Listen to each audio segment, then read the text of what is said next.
우리가 교회에서 계속 사역을 하면서 감사한 것은 좋은 사람들과 함께 하는 것입니다. 기쁨도 나누고 슬픔도 나누고 하면서 우리는 주님 안에서 한 가족이 되어가는 것 같습니다.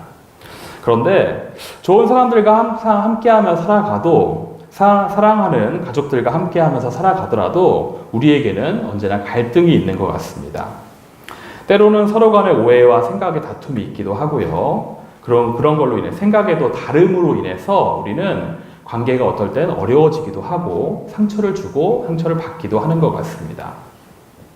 또한 저희가 세상이 워낙 악하다 보니까 우리가 세상에서 만나는 사람들 중에서 우리를 얄밉게 하는 사람들도 있고요. 그리고 우리에게 어려움과 고통을 주었던 사람들도 있는 것 같습니다.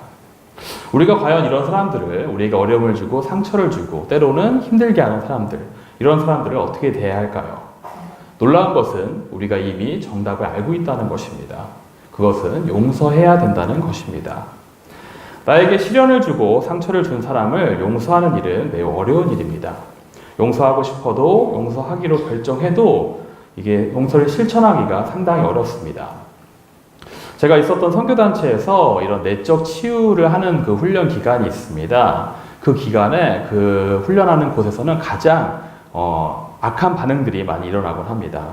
어떤 사람들은 막 화가 일어나서 과거의 상처 때문에 분노를 내기도 하더라고요. 그리고 어떤 사람은 되게 좀 물건을 파손시키기도 합니다. 좀 폭력적인 행동을 하는 것이죠.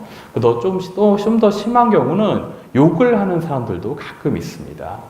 그만큼 상당히 강력한 반응이 내적 치유 기간에 일어납니다. 왜냐하면 나에게 상처를 준 사람을 용서하기가 그만큼 어려운 것입니다. 적용하기 힘든 것이죠. 이렇게 용서하는 일은 참 쉽지 않은 일인 것 같습니다. 우리에게 상처를 준 그 사람만 생각하면, 그 일만 생각하면 분노가 끓어오르기도 하고 미움이 너무 깊어서 나는 도저히 그 사람을 용서할 수 없다. 그런 생각도 들 때가 있는 것 같습니다. 그리고 그러한 사람 중에는 나에게 그냥 상처만 준 것이 아니라 나에게 죄를 지은 사람도 있을 수 있습니다. 이런 사람들을 용서하는 것은 절대로 쉬운 일이 아닙니다. 그런데 놀랍게도 우리 모두는 정답을 알고 있습니다. 하나님은 우리에게 용서하라고 말씀하시는 것입니다. 나에게 어려움을 주고 상처를 준 그 사람을 용서하고 사랑하고 축복하라고 예수님은 말씀하셨습니다. 그렇다면 우리가 살아가면서 이렇게 용서하기 어려운 사람이 있을 때 우리는 어떻게 해야 될까요? 그때 우리는 기억해야 될 성경에 한 사람이 있습니다. 그가 누구입니까? 성경에서 예수님을 제외하고 가장 멋지게 용서를 한 사람의 이야기를 오늘 나눠보도록 하겠습니다. 그 사람은 바로 요셉입니다. 오늘은 형제들을 멋지게 용서한 요셉의 삶을 보면서 우리가 어떻게 용서를 해야 되는지 한번 생각해보는 시간을 갖도록 하겠습니다. 이스라엘의 가정이 애굽에서 와서 살다가 이제 그 야곱이 나이가 들어서 죽게 됩니다. 아버지가 죽자 형제들이 근심하기 시작하는 것이죠. 왜냐하면 이 형제들은 지은 죄가 있기 때문에 그렇습니다. 어떻게 했습니까? 요셉을 팔아넘긴 형제들인 것이죠. 혹시 요셉이 그동안은 아버지가 살아계셔서 자신들의 죄를 묻지 않았지만 이제 아버지가 돌아가시자 이제는 아무것도 없지 않습니까? 자기들을 심판하지 않을까, 자기들을 괴롭히지 않을까, 징계를 내리지 않을까 두려워하기 시작합니다. 자기 형제인 요셉은 어떤 사람입니까? 대제국, 애굽의 총리인 것이죠. 막강한 권력을 가진 사람인 것입니다. 요셉의 손가락 하나만 까딱하면은 자신들의 가족들은 그냥 끝날 수도 있는 것입니다. 그래서 형들은 요셉을 찾아가서 이렇게 얘기합니다. 우리 창세기 50장 16절에서 18절 말씀을 함께 읽도록 하겠습니다. 요셉에게 말을 전하여 이르되 당신의 아버지가 돌아가시기 전에 명령하여 이르시기를 너희는 이같이 요셉에게 이르라. 내 형들이 내게 악을 행하였을지라도 이제 바라건대 그들의 허물과 죄를 용서하라 하셨나니 당신 아버지의 하나님의 종들인 우리 죄를 이제 용서하소서 하매 요셉이 그들이 그에게 하는 말을 들을 때에 울었더라. 그의 형들이 또 친히 와서 요셉의 앞에 엎드려 이르되 우리는 당신의 종들이니이다. 네, 놀라운 말씀입니다. 이 말씀만 보아도 뉘앙스만 보아도 형님들이 얼마나 두려워했는가를 우리가 볼 수 있습니다. 첫 번째 이렇게 얘기합니다. 동생 요셉에게 아버지를 끌어대는 것이죠. 아버지의 유언이다 이렇게 얘기하면서 아버지가 죽기 전에 우리를 용서하라고 하셨다라고 자기들의 용서해 줄 것을 먼저 청하는 것입니다. 아버지의 이름을 먼저 글먹이는 것이죠. 두 번째 뭐라고 합니까? 자신들이 하나님의 종인 것을 드러내면서 하나님의 이름을 팔며 용서를 구하고 있습니다. 그리고 세 번째 어떻게 합니까? 적극적인 액션을 취하기 시작합니다. 요셉의 앞에 가서 엎드려서 적극적으로 간절히 용서를 구하는 것입니다. 그리고 이렇게 표현합니다. 우리는 당신의 종입니다. 라고까지 표현하는 것입니다. 이러한 형들의 말을 듣고 요셉은 어떻게 대답합니까? 이렇게 대답합니다. 창세기 50장 19절에서 21절 말씀 함께 읽겠습니다. 요셉이 그들에게 이르되 두려워하지 마소서. 내가 하나님을 대신하리이까. 당신들은 나를 해하려 하였으나 하나님은 그것을 선으로 바꾸사 오늘과 같이 많은 생명의 생명을 구원하게 하시려 하셨나니 당신들은 두려워하지 마소서. 내가 당신들과 당신들의 자녀를 기르리이다 하고 그들을 간곡한 말로 위로하였더라. 아멘. 놀라운 말씀입니다. 오히려 요셉은 울면서 형들에게 두려워하지 말라고 얘기합니다. 그리고 하나님이 형님들의 행동을 선으로 바꾸었다고 이야기합니다. 그리고 형들과 형들의 자녀들을 돌보겠다고 오히려 형들을 위로하는 것입니다. 정말 멋진 용서입니다. 자기를 위로해서 노예로 팔아버린 형들을 용서하면서 요셉은 형들이 걱정하고 두려워할까봐 선하게 먼저 그들의 가정도 지켜주겠다고 미리 약속까지 하는 것입니다. 그렇다면 요셉은 어떻게 이 형제들을 용서할 수 있었을까요? 우리 요셉의 삶을 좀 더 보도록 하겠습니다. 요셉의 용서를 보면은 세 가지 특징이 있습니다. 이 세 가지를 기억하시면서 용서를 적용하실 때 삶에 적용하시면 좋을 것 같습니다. 첫 번째, 요셉은 자신의 감정을 잘 정리했습니다. PPT 한 장 넘겨주시겠어요? 네. 형제들을 처음 만난 요셉이 어떻게 합니까? 그 형들을 감옥에 가둡니다. 여기까지 볼 때는 뭔가 좀 용서를 안 한 것 같아요. 그런데 3일 후에 형제들을 요셉은 풀어줍니다. 그리고 베냐민을 데려오라고 얘기하죠. 이 과정 가운데서 이런 말들을 듣습니다. 형제들이 요셉의 말을 듣고 통역 없이 그들끼리 얘기할 때 르우벤이 이것은 요셉의 핏값이다 이렇게 얘기하자 그 말을 듣고 어떻게 합니까? 형제들을 떠나서 울기 시작합니다. 남자가 우는 것이죠. 그래요. 두 번째 어떻게 합니까? 형들이 베냐민을 데려오자 아우를 사랑하는 마음이 확 일어나서 울 곳을 찾아서 들어가서 몰래 울기 시작합니다. 남자가 웁니다. 세 번째, 요셉이 형들에게 누명을 팍 씌웠다가 그들이 다시 돌아오자 자신이 요셉이 있다는 것을 밝히면서 제가 요셉입니다 하면서 큰 소리로 궁정이 떠나가라 웁니다. 이렇게 남자가 3번 우는 것입니다. 3번만 울었겠습니까? 많이 울었을 것입니다. 이렇게 요셉은 자신의 감정을 눈물로 잘 정리하였습니다. 여러분, 남자들도 울어야 합니다. 아멘? 네, 우셔야 합니다. 괜찮아요. 저도 가끔 울어요. 괜찮습니다. 눈물에는 뭐가 있습니까? 정화작용이 있습니다. 슬픈 일이나 감정적인 문제들이 생길 때 울게 되면 어떻게 하죠? 마음이 정화되고 정리가 되기 시작합니다. 문제는 뭐에서 일어납니까? 감정을 억누를 때, 정리하지 않을 때 그때부터 생겨나기 시작하는 것입니다. 끝까지 나는 안 울 거야. 독해지는 것이죠. 한국 사람들만 걸리는 정신적인 병이 있다고 합니다. 뭔지 아십니까? 화병이라고 합니다. 실제 의학적인 명칭도 한국말을 따라서 화병이라고 합니다. 감정적인 부분이 정리가 되지 않아서 이 남는 상처들이 치유가 되지 않아가지고 생겨나는 병입니다. 마음속의 분노, 울분을 억지로 억제해가지고 생기는 통증과 피로, 불면증 등 다양한 병증을 통칭하는 말이 화병이라고 합니다. 침 있는 우라를 제대로 발산하지 못해서 생기는 병이고요. 그래서 우라병이라고도 한다고 합니다. 이것은 무엇입니까? 감정을 잘 정리하지 못해서 난 병인 것입니다. 이렇게 여러분, 감정을 정리하고 풀어내는 것은 상당히 중요합니다. 용서를 하실 때 제일 먼저 뭐 해야 됩니까? 감정부터 풀어내셔야 됩니다. 억울하면 우셔야 돼요. 화가 나면 분노하시면서 우셔야 합니다. 괜찮습니다. 이것을 정리하지 않으면 불면증, 우울증, 정서적인 질병들로 인해서 스트레스가 일어나서 화병으로 발전할 수가 있는 것입니다. 그리고 또 한 가지 무엇입니까? 그 사람들에게 용서해야 되는 그 대상들에게 감정의 앙금이 남아있으면 용서하기가 더 어렵습니다. 요셉은 자신의 감정을 눈물로 잘 정리했습니다.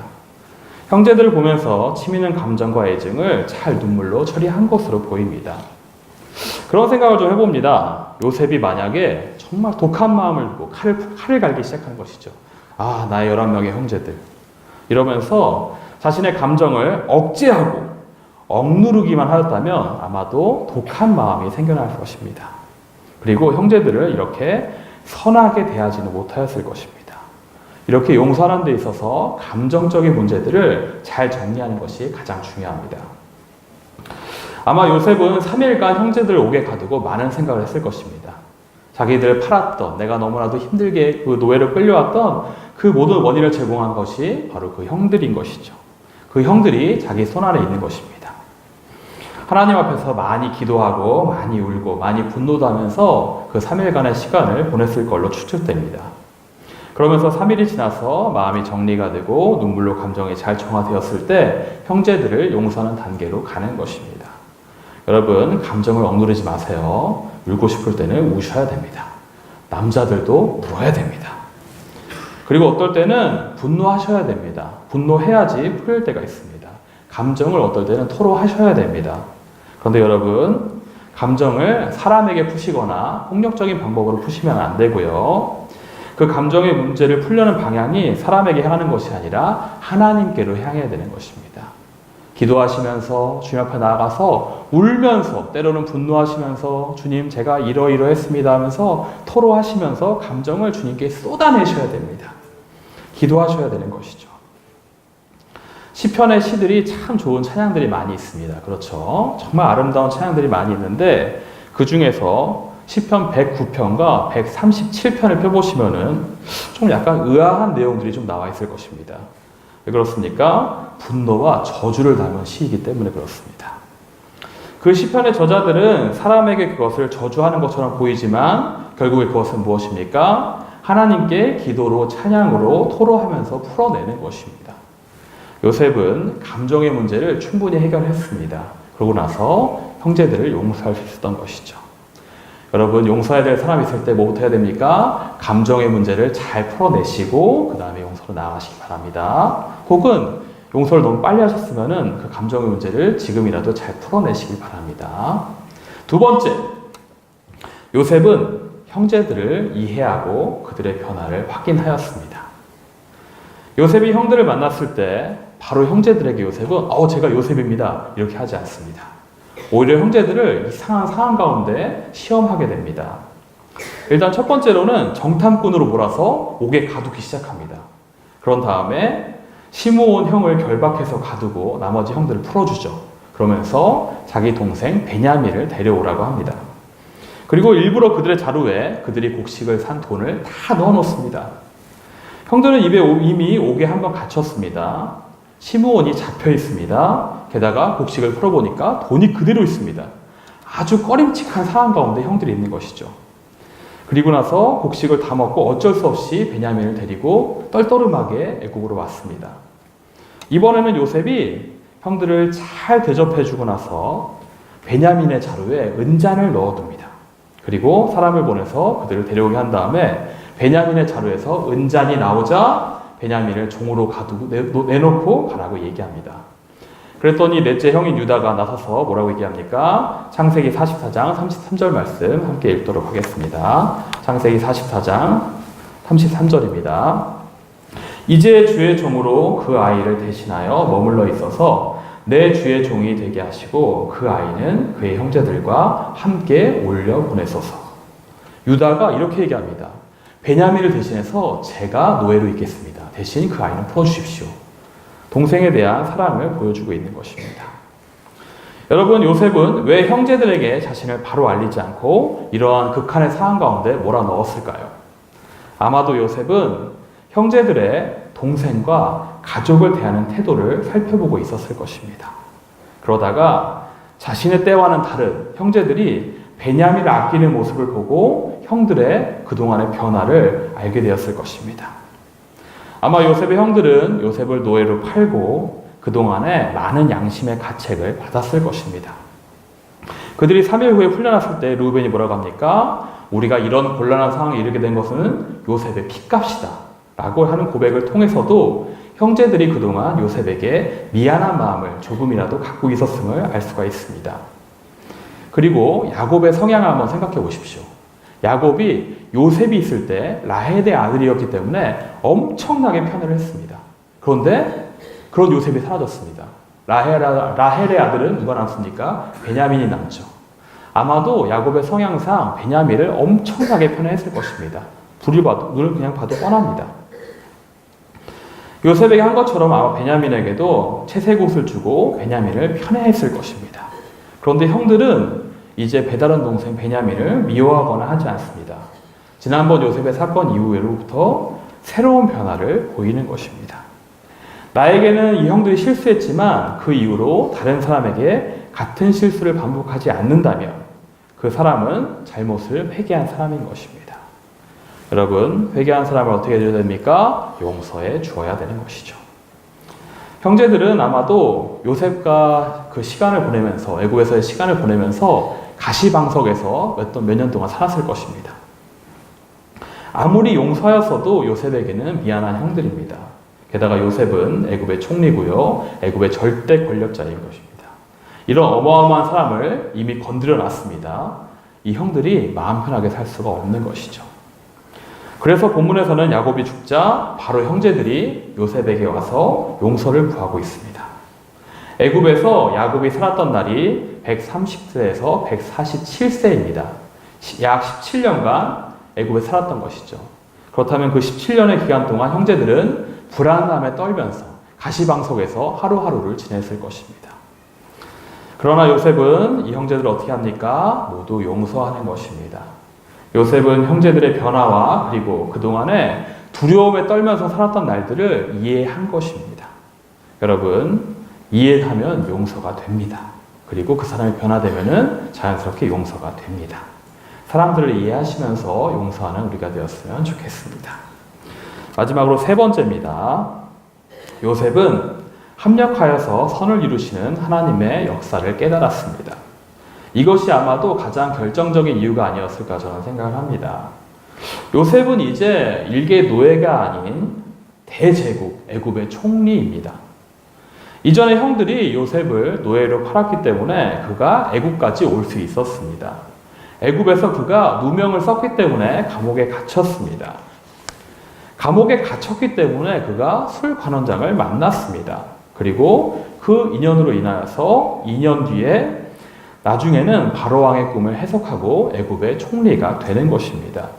결과적으로 보면 그가 노예로 팔리고 누명 쓰고 감옥 간 모든 과정이 하나님이 그를 애굽의 총리로 세우시기 위한 모든 준비와 신실한 주님의 인도하심이었던 것입니다. 요셉은 자신의 삶을 돌아보면서 모든 것이 하나님의 뜻이고 인도하심이었구나 하는 것을 깨닫습니다. 모든 상황은 하나님이 예비하신 결과인 것입니다. 이런 하나님의 크신 역사를 바라본 요셉이었기 때문에 형들의 실수조차도, 형들의 잘못조차도 그를 총리로 세우시기 위한, 그를 키우시기 위한 하나님의 계획임을 깨달았던 것입니다. 그래서 요셉은 형들을 용서할 수 있었습니다. 그래서 요셉은 두 번이나 고백합니다. 창세기 45장 5절 말씀과 50장 20절 말씀 함께 읽도록 하겠습니다. 당신들이 나를 이곳에 팔았다고 해서 근심하지 마소서. 한탄하지 마소서. 하나님이 생명을 구원하시려고 나를 당신들보다 먼저 보내셨나이다. 당신들은 나를 해하려 하였으나 하나님은 그것을 선으로 바꿔사 오늘과 같이 많은 백성의 생명을 구원하게 하시려 하셨나니. 아멘. 놀라운 말씀입니다. 이 말은 이것이죠. 비록 형들이 나를 팔았지만 그것은 하나님이 보내신 계획이었습니다. 라는 믿음의 고백입니다. 이 45장의 말씀은 17년 전에 했던 고백입니다. 그런데 이 동일한 고백이 17년 후에도 동일하게 이루어지고 있습니다. 요셉은 이것이 하나님의 역사라는 것을 정말 철저하게 인정하고 있었던 것입니다. 실제로 그렇습니다. 요셉이 애굽에 옴으로써 요셉의 가족들도 애굽 주변의 많은 나라와 민족들도 굶어 죽지 않고 7년의 흉년 기간을 살아갈 수 있었던 것입니다. 이것이 하나님의 크신 계획이라면 당연히 형제들을 살리고 용서하는 것 또한 하나님께서 원하시는 것이라고 요셉은 깨달았던 것입니다. 여러분, 시간이 지나고 나면 그 당시에는 이해할 수 없었던 그런 일들이 이해가 되기 시작합니다. 그리고 하나님의 계획이고 인도하심이었구나라는 것을 깨닫게 됩니다. 그 당시 우리는 이렇게 고백하죠. 주님 왜 그러셨어요? 어쩜 이러실 수 있어요? 라고 하지만 시간이 지나고 어떻게 고백합니까? 아, 주님, 그래서 그때 그렇게 하셨군요. 그렇게 인도하셨군요. 라고 고백할 수 있게 되는 것입니다. 나에게 주시는 모든 상황이 나의 상처와 아픔까지도 주님은 신실하게 사용하셔서 우리를 선하게 인도하십니다. 로마서 8장 28절 말씀 함께 읽도록 하겠습니다. 시작. 우리가 알거니와 하나님을 사랑하는 자, 곧 그의 뜻대로 부르심을 입은 자들에게는 모든 것이 합력해서 선을 이루시느니라. 제가 제일 좋아하는 말씀입니다. 하나님의 부르심을 입은 우리에게는 모든 것이 합력해서 선을 이룬다고 합니다. 그것은 하나님의 역사가 되는 것입니다.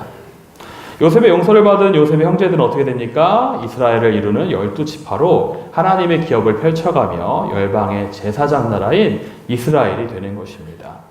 우리가 우리의 눈을 떠서 하나님의 역사를 바라보면 우리는 그 사람들을 용서할 수 있습니다. 그리고 가장 중요한 것은 용서하는 것은 참 어려운 일이지만 하나님께서 원하신다는 것, 그것을 기억하시기 바랍니다. 왜 그럴까요? 그 이유는 하나님이 먼저 우리를 용서하셨기 때문에 그렇습니다. 주님은 늘 우리를 용서하시죠. 그리고 용서하시기 위해서 죽으셨습니다. 자신을 십자가에 매단 사람들을 용서하시고 자신을 부정하며 도망친 사람들을 용서하시고 죄에 빠져서 살던 우리들도 용서하셨습니다. 용서는 무엇입니까? 예수님을 닮은 사람만이 할 수 있는 것입니다. 또한 어떻게 됩니까? 용서하면 예수님을 닮아가는 것입니다. 하나님은 이렇게 자신을 닮은 용서하는 자녀들에게 놀라운 축복을 부어주십니다. 어떤 축복입니까? 요셉의 아들은 므낫세와 에브라임입니다. 첫 아들이 므낫세고 둘째가 에브라임입니다. 이 두 손자는 야곱에 의해서 이스라엘에 의해서 축복을 받게 됩니다. 나중에 어떻게 됩니까? 이 므낫세와 에브라임은 이스라엘의 두 지파가 되는 것입니다. 야곱의 12아들이 각각 이스라엘의 12지파가 됩니다. 그런데 레위 지파가 하나님을 기업으로 하는 제사장 지파가 됩니다. 그러자 요셉의 두 아들들 므낫세와 에브라임이 각각 두 지파를 이루어서 12지파의 역량을 각각 담당하게 되는 것입니다. 용서하는 자 요셉에게 하나님은 애굽의 총리로 그를 세우실 뿐만이 아니라 그의 후손들도 하나님 나라의 갑절의 역사를 감당하게 하시는 것입니다. 여러분, 요셉처럼 용서하여서 하나님 역사에 크게 쓰임 받으시기 바랍니다. 그리고 요셉처럼 용서하여서 하나님의 그 귀한 역사 가운데 우리의 후손들도 2배로 갑절로 그 역사를 감당하는 그런 축복을 받는 우리가 되었으면 좋겠습니다.